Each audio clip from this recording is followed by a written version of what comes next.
Follow up to a story you saw first on News 4. It eventually went on to make national and international headlines. A couple of weeks ago, we told you federal immigration authorities raided an Oklahoma City home where a woman lived with her daughters, forcing them outside, taking all their money and electronics, even though their names were not on the search warrant.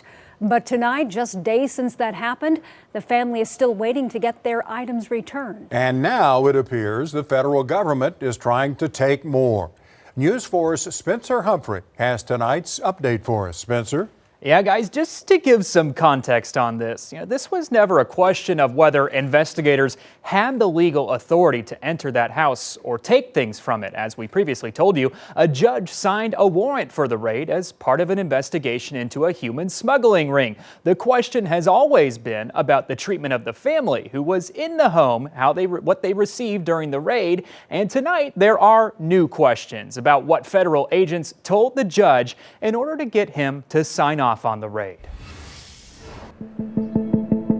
It's safe to say it caught the nation's attention. The story from Oklahoma, a woman and her daughters, ICE came into the house. From members of Congress. And according to the local affiliate, KFOR, they had a search warrant for the home, but the suspects listed on the warrant were no longer living in the home. And they repeatedly said, "We are citizens. You have the wrong people." To the pundits. These are U.S. citizens. So many people had thoughts about the story of a woman we called Marissa and her 3 daughters who had just moved to Oklahoma City from Maryland, living in this rented home for less than 2 weeks when agents with the U.S. Department of Homeland Security burst inside, forcing them out at gunpoint, taking their phones and money before leaving. All of it, we told you, authorized by this search warrant signed the day before on April 23rd by a federal judge. The warrant was for the property, but it did list 8 different people as its targets, and none of them were Marissa or her daughters. They were names Marissa recognized from mail still showing up at the house, she assumed for previous residents, leaving people like former Assistant State Attorney General Tim Gilpin with a question.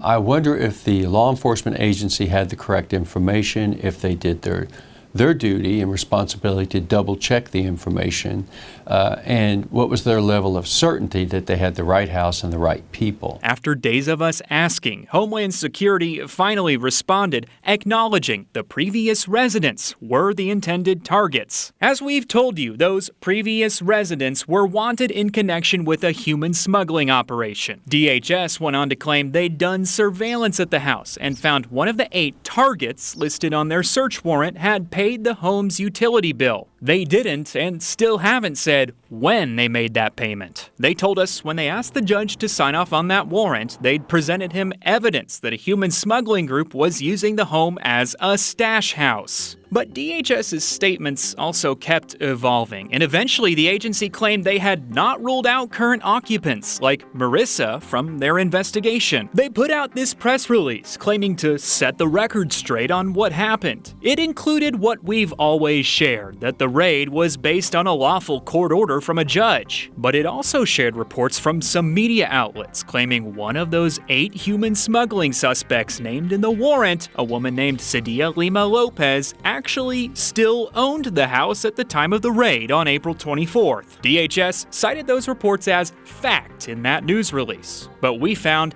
it just isn't true. We found Lima Lopez sold the house weeks before the raid. You can look on Zillow and see it was listed for sale back on March 18th. And you can look through Oklahoma County records, where you can find this deed confirming the sale was signed, stamped, and notarized on April 14th. That's 9 days before the judge signed off on that warrant. We also found this Facebook post from the house's new owner listing it for rent weeks before the raid, confirming Marissa and her family were in fact renting that house from its new owner, not a suspected human smuggler. But Gilpin says whether or not DHS told the judge that fact, it may not have mattered. It may have helped him to have looked at a sale of the house and to check out the names of who's the new owner.